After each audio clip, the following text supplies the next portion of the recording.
지금 보시는 그림은 우리가 잘 아는 미켈란젤로라는 분이 그린 천지창조의 한 부분인 아담의 창조입니다.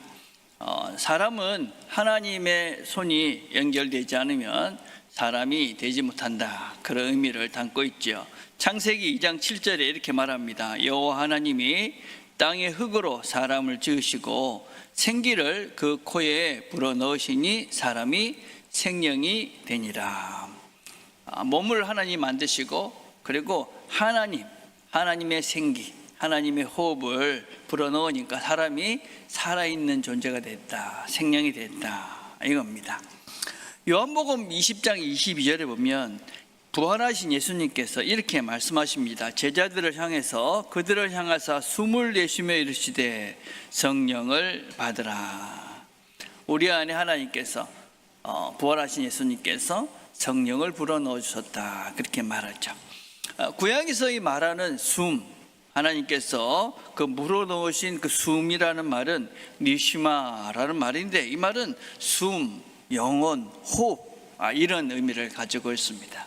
그러니까 하나님께서 만드실 때 하나님의 숨을 불어넣으셨다, 하나님의 영을 그 안에 불어넣으셨다, 그런 의미입니다. 신약에서 이야기하는 성령이라는 말은, 이거는 퓨누마라는 말인데, 이 말은 무슨 뜻이냐면 이것도 역시 바람, 숨, 호흡, 영, 이런 의미를 가지고 있습니다. 그래서 사람이라는 존재는 우리 안에 하나님의 영혼, 하나님의 영, 하나님의 숨이 함께하는 그런 존재다. 그것이 바로 사람이다. 여러분, 이것이 우리 사람이라는 존재를 이해하는데 정말 기본이 되는 아주 중요한 말씀입니다. 우리 안에 하나님의 영, 하나님의 형상, 하나님의 모양이 있는 귀하고 존귀하고, 또 하나님과 교통할 수 있는, 소통할 수 있는 존재다 하는 것입니다. 이런 성경의 기본적인 원리, 질서, 이런 것을 담은 책을 우리가 모세오경, 율법서라고 이야기합니다. 그래서 우리가 구약이라는 책을 이해할 때 어떻게 이해를 하시면 되냐면, 하나님의 그런 질서를 기록해 놓은 게 구약의 모세오경이다. 근데 사람이 그런 하나님이 만드신 질서대로 살지 않죠. 갈등이 생깁니다. 그래서 하나님께서 선지자들을 통해서 이 질서를 다시 회복시켜 가시는 이야기가 바로 선지서라는 책입니다. 그런 선지서, 그런 갈등과 질서의 이야기들을, 그것을 노래로 만든 것이 시가사라는 책이고, 그 역사를 기록해 놓은 것이 역사서입니다. 그래서 성경 구약이라는 책은 하나님의 질서와 그것에 대한 갈등, 그것을 노래하고 그것을 기록한 책, 그것이 이제 구약이라는 책입니다. 그런데 이 원리, 율법이라는 것은, 이 질서라는 것은 사실은 근본적으로 사람을 변화시키지는 못합니다. 우리가 어떤 정보를 안다고 해서 사람이 새로워지지는 않는다 하는 것입니다. 그래서 로마서 3장 20절에 이렇게 말합니다. 그러므로 율법의 행위로 그의 앞에 의롭다 하심을 얻을 육체가 없나니 율법으로는 죄를 깨달음이라. 성경의 이 질서라는 것은, 율법이라는 것은 우리의 죄가 무엇인지를 깨닫게 해주는 책이다, 그렇게 얘기합니다. 특별히 그런데 이 율법이라는 것이, 이것이 문자화돼서 사용되어지면 어떻게 되느냐, 이것이 죽은 문자가 되면 사람을 죽이기도 한다. 그래서 고린도 3장 6절에 이렇게 말합니다. 율법 조문은 죽이는 것이요 영은 살리는 것이니라. 율법 조문, 성경에 있는 언어들이, 성경에 있는 그 글자들이 문자가 되어져서 그것이 사람을 정죄하고 비난하기 시작하면 그것은 너를 죽이고 나를 죽이고 우리 모두를 죽이는 죽음의 문자가 된다. 무서운 말입니다. 왜 종교인들이 그 글자에 매여서 수많은 전쟁을 치르게 되는가? 그것은 바로 이 글자에, 문자에, 그것에 매여서 그것을 사문화시켰기 때문에, 죽음의 언어로 만들었기 때문에 그 문자를 믿고 죽는 것입니다. 싸우는 것이죠. 우리가 지난주에 살펴본 유대인들이 그랬습니다. 주님께서 38년이나 고생했던 사람을 주님께서 고쳐주셨습니다. 38년이나 고생한 사람들을 고쳐주셨으니 얼마나 축하할 일입니까? 야, 참 잘됐다. 그런데 그날이 안식일이었습니다. 그러니까 그 문자에 잡혀있던 이 사람들은 이렇게 말합니다. 그러므로 안식일에 이러한 일을 행하신다 하여 유대인들이 예수를 박해하게 된지라. 사람을 살렸고 그 38년 된 고생한 사람들을 살려주었는데 이 문자에 매어져 있는 유대인들은 그 문자로 예수를 죽이려고 박해하려고 합니다. 근데 우리가 조금 생각을 해보면 예수님께서 과연 이 안식일이라는 날에 이 사람을 고쳐주면 유대인들이 자신들을 그렇게 괴롭게 할 것을 몰랐을까요? 하필이면 유대인들이 그렇게 싫어하시는 그날에 예수님께서는 왜 이 38년 된 병자를 고치셔서 유대인들을 격분케, 화를 내게, 죽이고 싶은 마음을 들게 했을까요? 왜 그렇게 하셨을까? 우리가 이제 먼저 우리가 드리고 있는 예배를 생각하시면서 두 가지를 생각을 먼저 전제로 해야 됩니다. 우리는 지금 구약의 안식일을 지키는 것이 아니라 주일이라는 날을 지킵니다. 성경에는 우리가 지키고 있는 이 날을, 이 주일을 안식일 첫째 날이다 이렇게 표현을 합니다. 그러니까 지금도 유대인들은 토요일 날 모여서 집회를 하고 이렇게 예배를 드립니다. 또 제7 안식교 이런 곳에서는 여전히 지금도 토요일 날 이렇게 예배를 드리죠. 우리가 왜 안식 후 첫날 이 예배를 모여서 드리는가? 구약에서는 분명 안식일은 토요일인데 왜 우리는 일요일 날 예배를 드리는가 하는 것입니다. 무엇보다도 우리는 그날이 바로 예수님께서 부활하셔서 새로운 생명, 새로운 세계를 시작하신 날이다라는 것을 믿고 고백하기 때문에 그렇습니다. 요한복음 20장 1절에 안식 후 첫날 일찍이 아직 어두울 때에 막달라 마리아가 무덤에 와서 돌이 무덤에서 옮겨진 것을 보고, 안식 후 첫날 주님께서 부활하셨습니다. 예수의 부활로 기독교는, 우리의 신앙은 시작이 된 겁니다. 여러분, 예수님이 부활하셨기 때문에 우리는 새로운 세계, 더 이상 죄에 매여 있는 세계가 아니라 새롭게 시작한 세계, 그 세상을 믿고 우리는 그 고백으로 우리가 주일날 예배를 드리죠. 그래서 그리스도인들은 월화수목금토 일이 아니라 일일부터, 주일부터 시작해서 월화수목금토가 되는 것입니다. 새로운 생명, 그것이 아니라, 이것이 끝난 것이 아니라 새로운 생명, 새로운 시작을 하는 날이 바로 우리가 드리고 있는 이 주일의 의미입니다. 두 번째, 왜 우리가 이 주일을 지키느냐?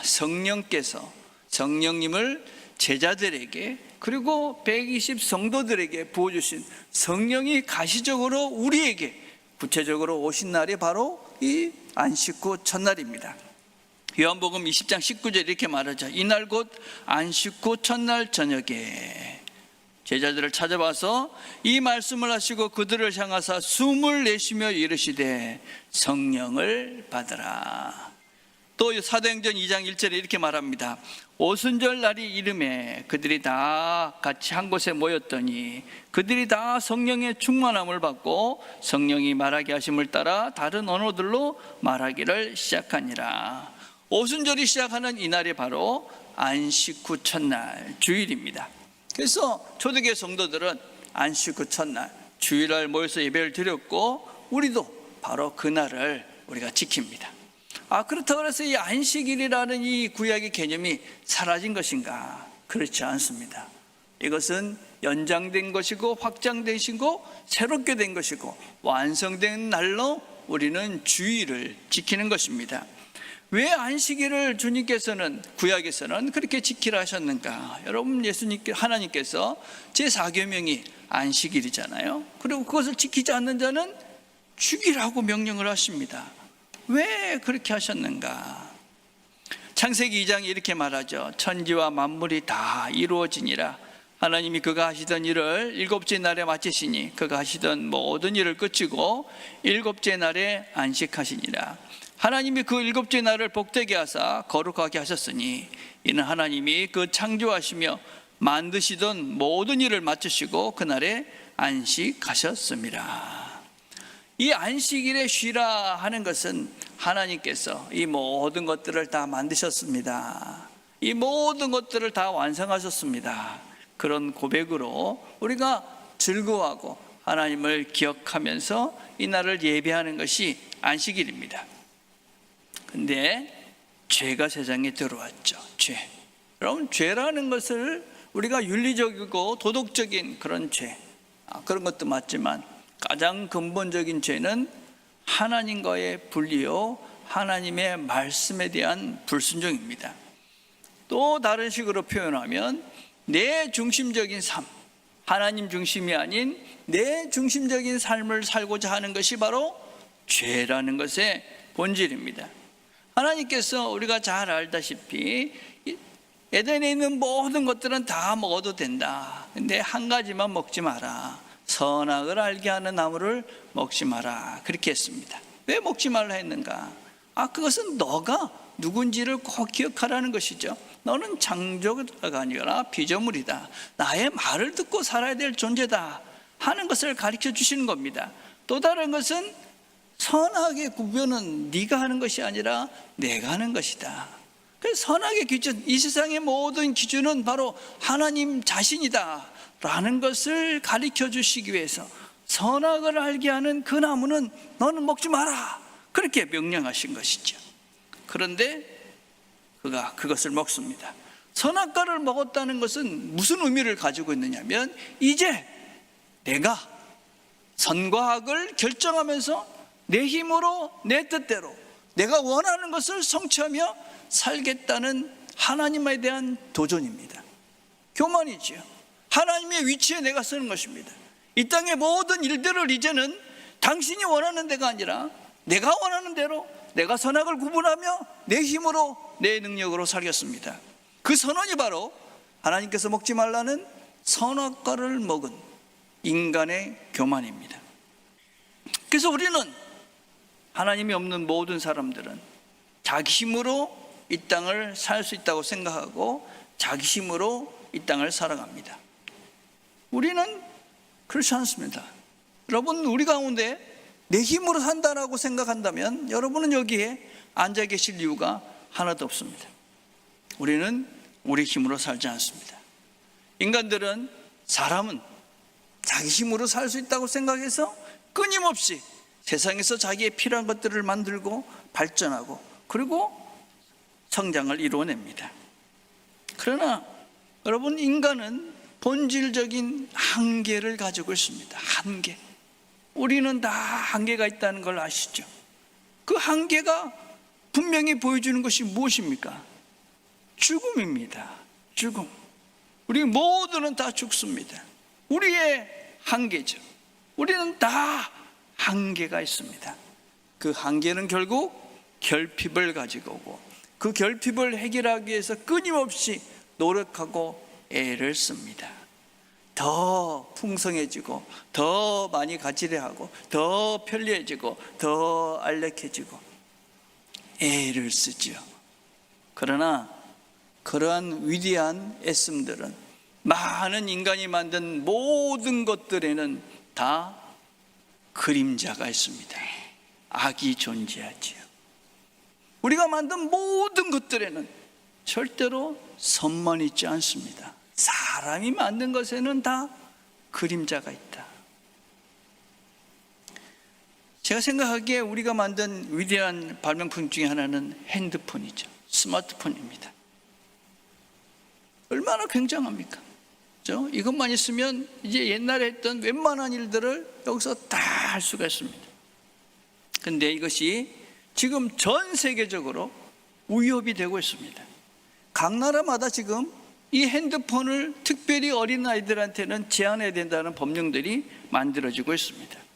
뉴질랜드, 대만, 독일, 네덜란드, 이탈리아, 인도, 영국, 호주, 포르투갈 등등의 여러 나라들은 지금 학교에 핸드폰을 가지고 오지 못하는 법이 제정돼서 학교에는 들고 갈 수가 없게 되어졌습니다. 특별히 프랑스는 금자의 어떤 연구에 의하면 3세 이하의 아이들은 스마트폰이나 화면을 전혀 보지 말도록 권고하고 있습니다. 3세 이하 애들이 이 스마트폰을 보거나 아니면 화면을 보게 되면 아이들의 생각이 안 자란다. 아이들은 입체적으로 봐야 되는데 평면으로 모든 것들을 보는 것이죠. 아이들의 생각이 제한된다. 6세 이하에서는 영상을 보는 것을 최대한 제한해야 된다. 11세 이하의 아이들은 휴대폰을 효조하지 못하도록 해야 된다. 13세 이하의 아이들은 인터넷에 접속할 수 있는 스마트폰의 접속을 금지해야 된다. 15세 이하의 아이들은 소셜미디어의 사용을 금지해야 된다. 18세 이상이 된 아이들만 틱톡이나 인스타그램에 접속할 수 있도록 해야 된다. 왜 그렇게일까요? 왜 이 위대한 발명품인 이 편리한 이것을 이렇게 극단적으로 제한을 하고 있을까요? 여러분, 이것 때문에 수많은 아이들이 수면 부족에, 비만에, 불안에, 우울에, 도박에, 여러분, 우리가 알지도 못하는 수많은 부작용들이 지금 이 핸드폰 때문에 생기고 있습니다. 우리 부모님들 다 고민하시죠? 우리 아이들을 둔 부모님들은 그것만 보고 있을 때마다 답답하시죠? 그런데 문제는 뭡니까?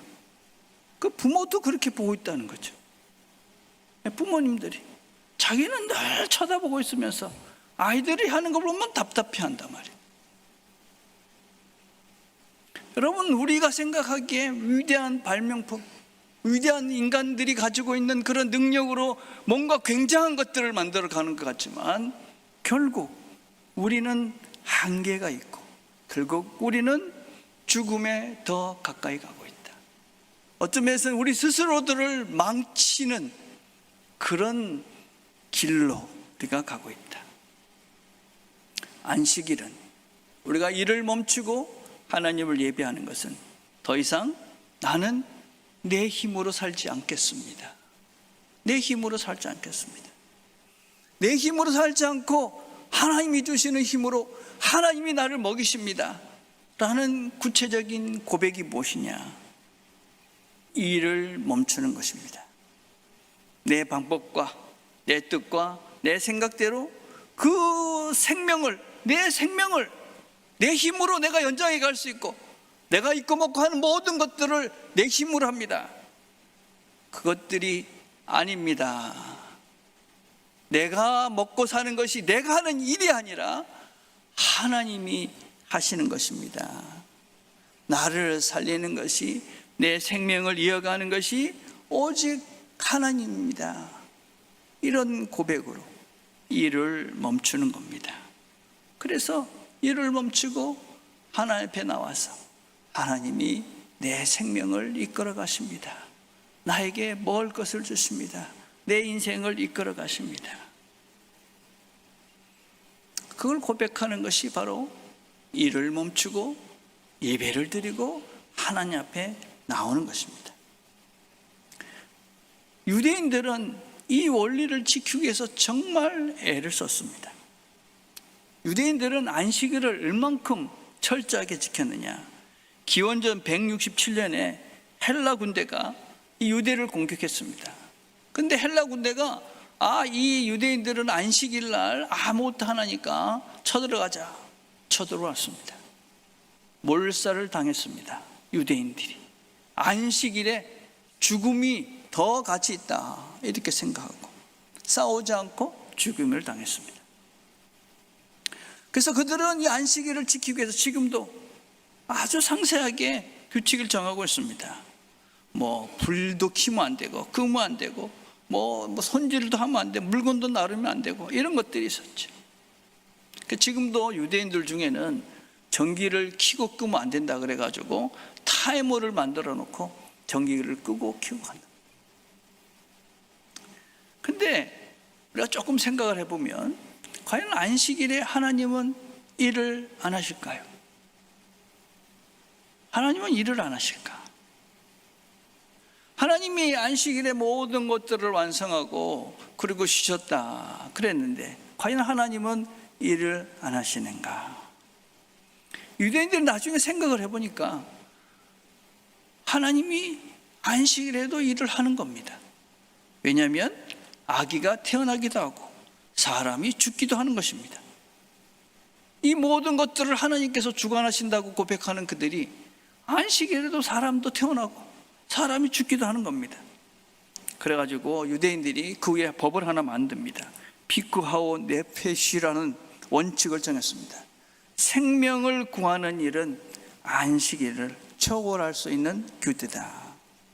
그래서 지금은 의료행위나 긴급구조활동이나 장례나 전쟁 이런 것들은 생명을 보호하기 위해서 한다. 지금도 그렇게 지금은 이 법을 지키고 있습니다. 근데 과연 안식일은, 이날은 무엇인가를 하지 않는 것이 핵심인가? 안식일은 과연 우리가 모든 것들을 하지 않고 이렇게 멈춰서서 예배 드리는 것이 궁극적인 목적인가? 사람들이 예수님께 물어봤습니다. 왜 안식일 날 이런 일을 하느냐? 예수께서 이러십니다. 예수께서 그들에게 이르시되 내 아버지께서 이제까지 일하시니 나도 일한다. 38년이나 누워있는 환자, 과연 그에게 안식이 있었을까요? 그런 안식일은 있었지만 그에게 안식은 존재하지 않았습니다. 38년이나 누워있었는데 무슨 진정한 쉼이 있었겠습니까? 진정한 쉼이 무엇이냐? 진정한 안식이 무엇이냐? 그것은 영혼의 새로운 시작을 하긴 하나님께서 말씀하신 것을 듣고 우리 영혼이 깨어나 하나님 안에 거하는 것이 진정한 쉼입니다. 그럼 우리가 제가 그림을 한번 보십시오. 아주 중요한 그림인데 이것을 우리가 에고의 알, 나의 이야기, 그 다음에 우리라는 알이 있고 그 다음에 유일한 이야기, 더 스토리가 있는 그런 알이다, 그렇게 이야기를 합니다. 우리 모두는 자기만의 이야기, 에고의 알이 있습니다. 여러분, 기독교는 이 에고라는, 자신이라는 것을 깨닫게 해준 위대한 종교입니다. 이전까지 사람이라는 존재를 이해할 때에 하나하나의 가치를 인정치 않았습니다. 특별히 여성이라는 존재는 인정치 않았습니다. 그렇지만 우리 하나님은, 성경은 우리에게 한 사람 한 사람이 하나님의 형상으로 지어진 위대한 존재다 라는 것을 우리에게 가르쳐 줬습니다. 그래서 사람의 가치를, 내 자신의 가치를 깨닫게 만들어준 말씀이 바로 성경입니다. 우리는 우리 자신을 소중히 여기셔야 됩니다. 여러분 자신을 소중히 여기십시오. 지금 있는 그대로를 사랑하시고 지금 있는 그대로를 스스로가 존귀하게 여기시고 존중하십시오. 내 꼬라지가 그렇지 마십시오. 여러분은 여러분 스스로 지금 있는 그 모습을 하나님은 사랑하시고 그 모습을 하나님은 귀히 여기십니다. 여러분, 성경은 우리에게 너는 하나님의 형상으로 만들어진 존귀한 존재다. 네 안에 내 호흡이 있다. 내 숨이 있다. 너는 내 음성을 듣고 내 뜻대로 영광스러운 삶을 살 수 있는 존재다. 그렇게 우리에게 말씀하십니다. 우리는 외적으로 입고 있는 이 옷들, 그 이름들, 타이틀, 그런 것에 좌지우지될 존재들이 아닙니다. 영광스러운 하나님의 형상으로 만들어진 존귀한 존재, 그게 나입니다. 그러나 우리는 이 에고라는, 나라는 그 알을 깨고 나오셔야 됩니다. 이 작은 나는 결국 나만을 추구하다 보니까 소유나 힘이나 개인적인 윤택, 편리, 안락함만을 추구합니다.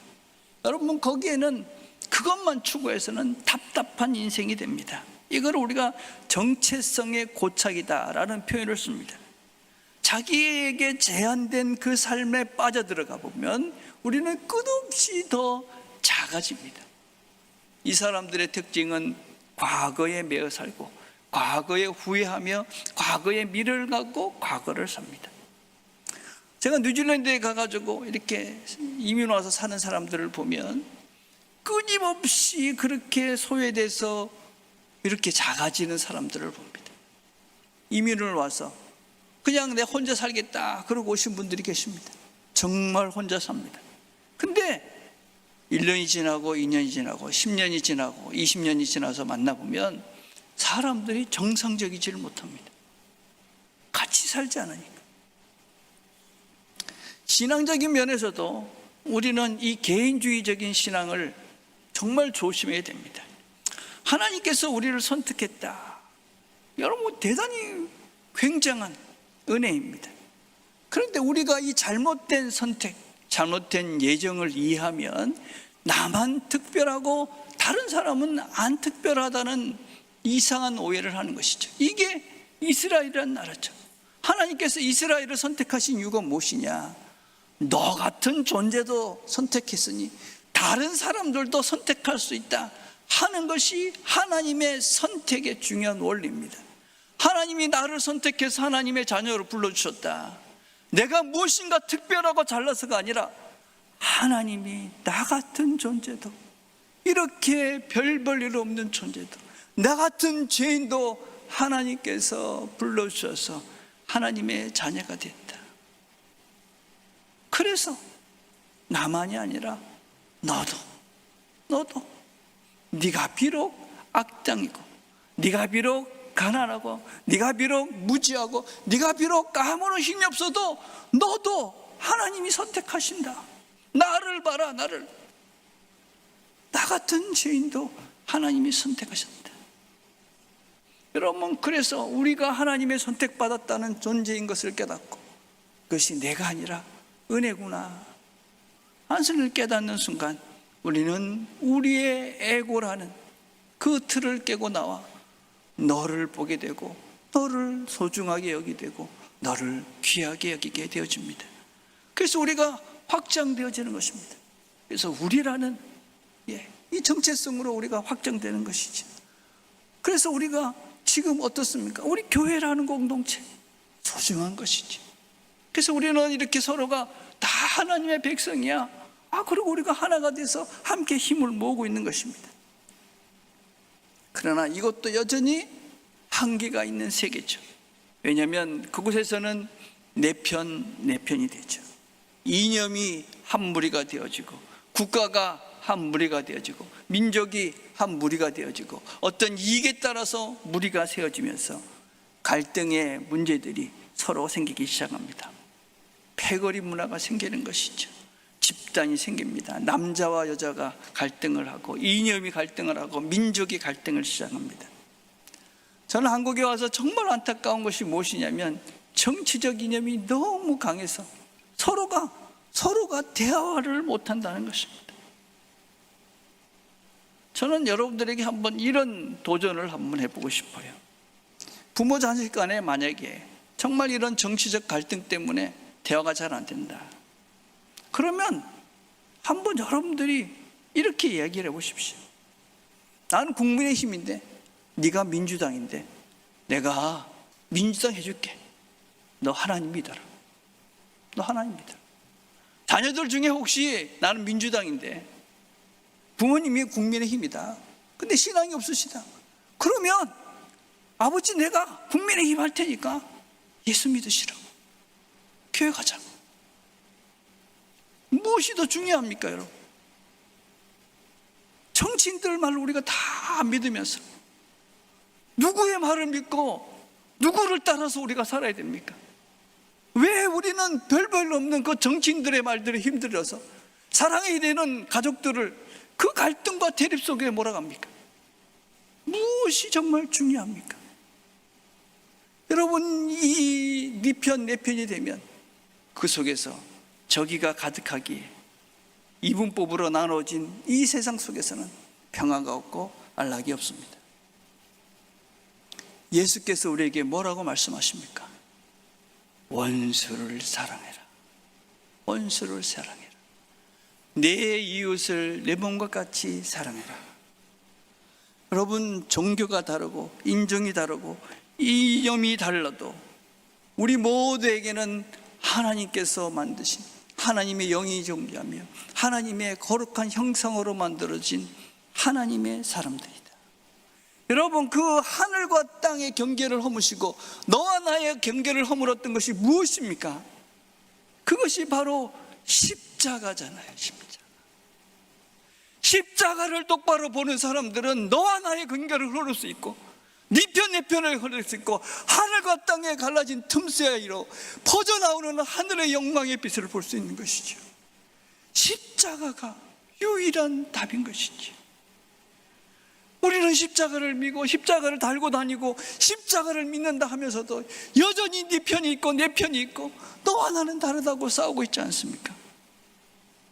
십자가는 하늘과 땅을 허무는 영광스러운 키인 것이지, 너와 나의 모든 담들을 허무는 하나님의 연결이지. 그래서 우리는 예수 그리스도의 십자가를 믿기에 비록 그 사람이 공산주의든지 그 사람이 이슬람이든지 그 사람이 불교를 믿든지 그 사람이 비록 동성애라든지 하나님은 당신을 사랑하십니다. 하나님은 당신을 사랑하십니다. 하나님의 사랑은 모든 사람들을 사랑하십니다. 십자가로 오십시오. 십자가로 오십시오.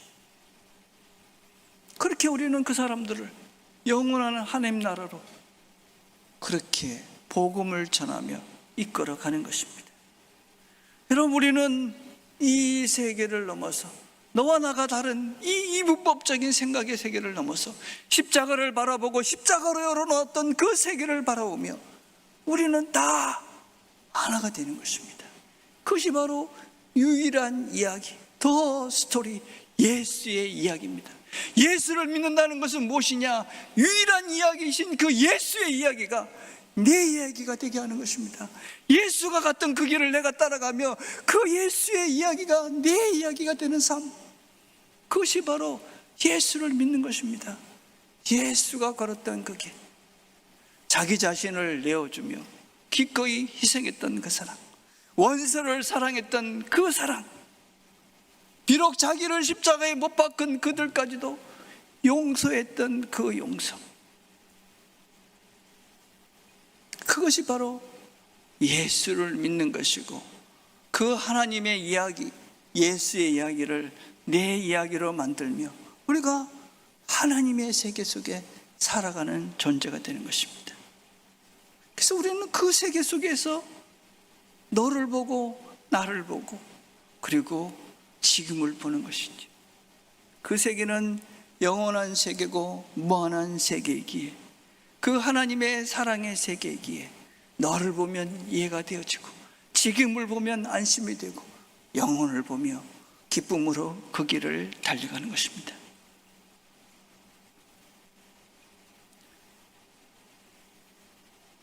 여러분, 우리가 명심해야 됩니다. 우리는 그 하나님의 십자가를 믿고 있으며 우리 안에 계시는 그 하나님의 영은 하나님의 음성을 듣습니다.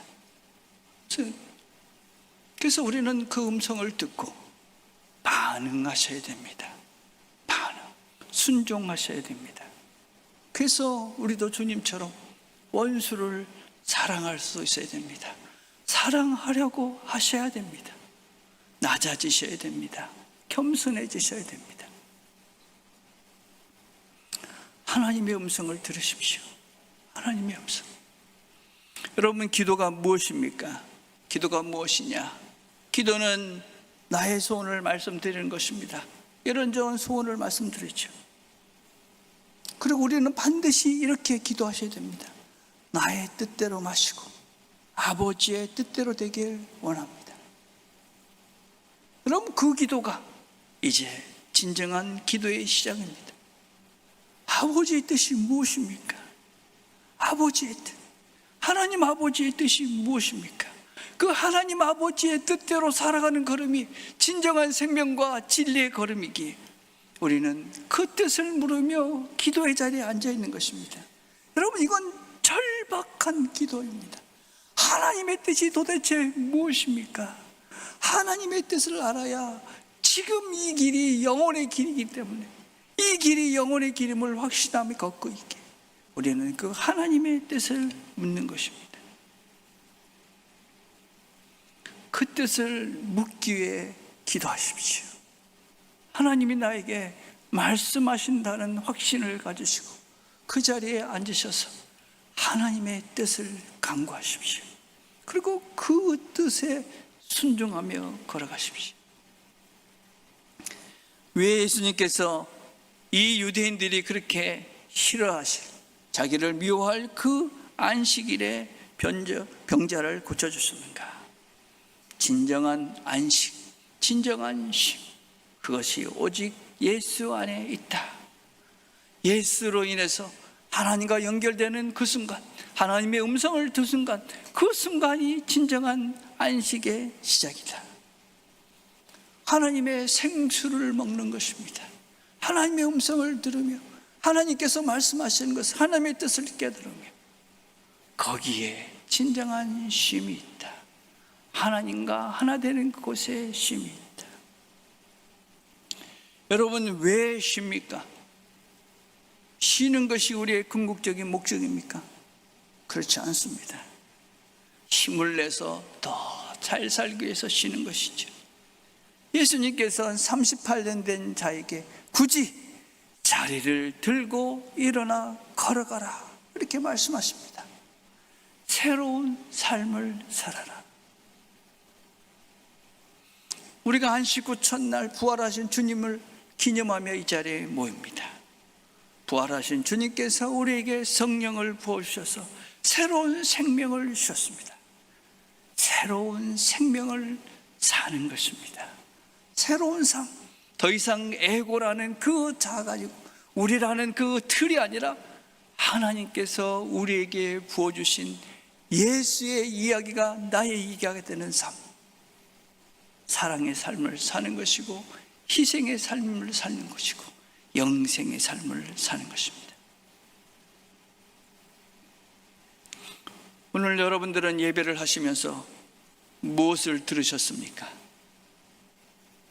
무엇을 보셨습니까? 무엇을 느끼셨습니까? 하나님의 말씀을 들으셨습니까? 하나님을 느끼셨습니까?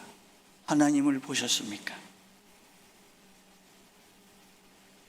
하나님이 우리에게 새 힘을 주시고 새로운 시작을 하게 해주십니다. 하나님의 그 음성을, 하나님이 우리와 함께 하심을, 하나님의 임재를, 하나님의 능력들을 체험하십시오. 경험하십시오. 기도의 자리에 앉으십시오. 주께서 말씀하실 것입니다.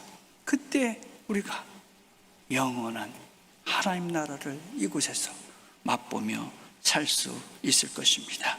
지금 여기 우리와 함께 하시는 그 하나님을 경험하며 사시는 저와 여러분 되시기를 간절히 바라겠습니다.